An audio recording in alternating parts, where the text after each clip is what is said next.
John Wayne Gacy Jr. was born on March 17, 1942, in Chicago on St. Patrick's Day.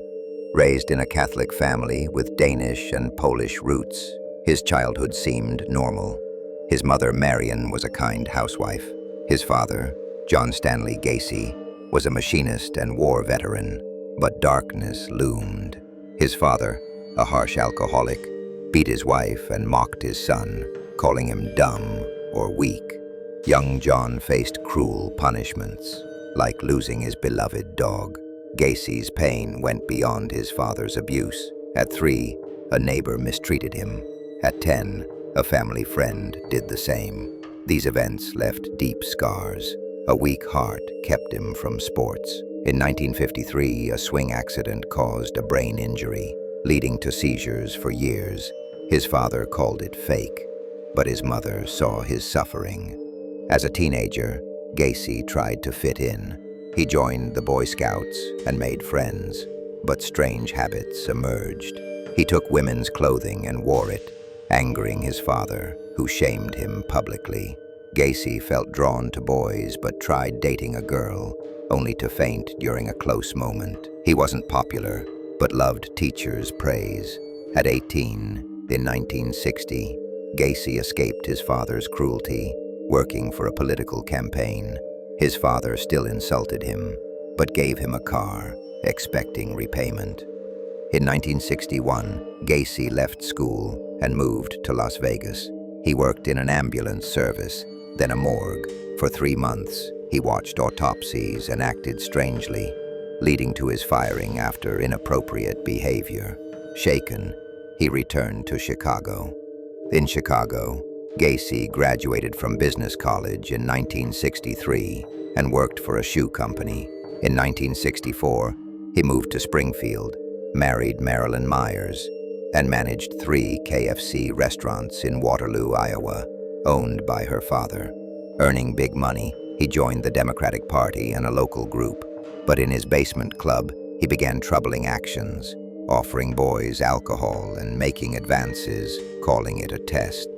In 1966, John Wayne Gacy welcomed a son, followed by a daughter in 1967.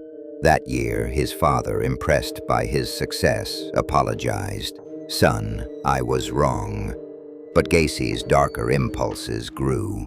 In August 1967, he invited 15-year-old Donald Voorhees to his home in Waterloo, Iowa, offering alcohol and inappropriate material.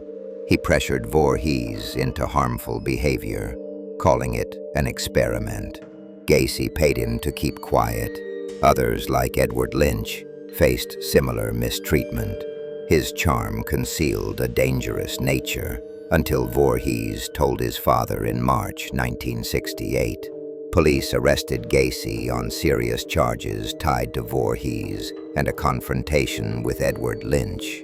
He denied all accusations, failed a lie detector test, and claimed it was a political setup. Some community members supported him. In May 1968, formal charges were filed. Gacy paid a KFC employee to scare Voorhees, but the plan failed when Voorhees reported it, leading to more charges. In 1969, doctors assessed Gacy, finding him sane but with a harmful personality disorder, unlikely to change. In November, he admitted one charge involving Voorhees, falsely claiming agreement. In December, he was sentenced to 10 years in prison. His wife, Marilyn Myers, divorced him, taking their children. In prison, Gacy acted like a model inmate. He worked as a cook, improved wages for prisoners, and earned a diploma. But his behavior was a calculated facade.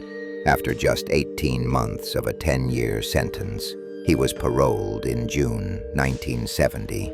By October 1971, he was free, living with his mother in Chicago under strict rules. Despite 2 arrests in 1971 for troubling incidents with teenagers, both cases were dismissed. Gacy was poised to act on his darkest urges.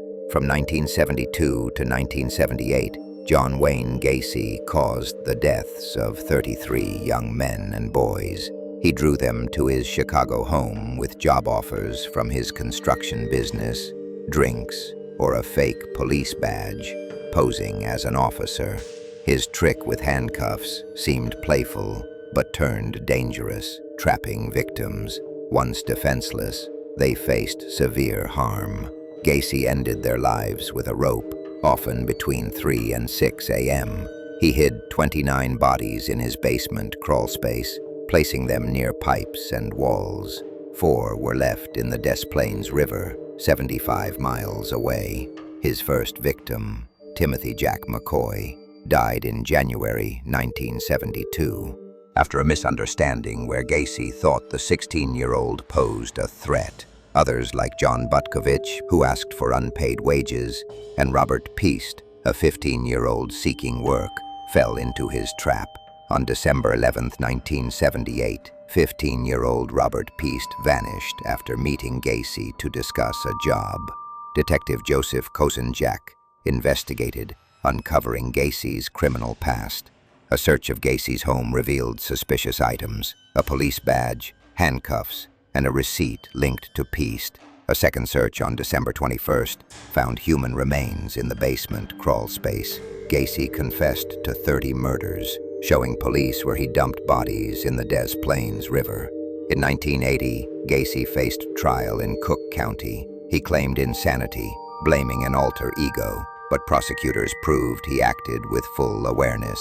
Witnesses, including surviving victims, described his cruelty. On March 13, 1980, a jury convicted him of 33 murders and sentenced him to death. For 14 years, Gacy appealed, painting eerie pictures of Pogo the Clown, his alter ego, while awaiting execution. On May 10, 1994, he faced lethal injection at Crest Hill. His final words were defiant, "Kiss my ass." Crowds outside cheered as his reign of terror ended.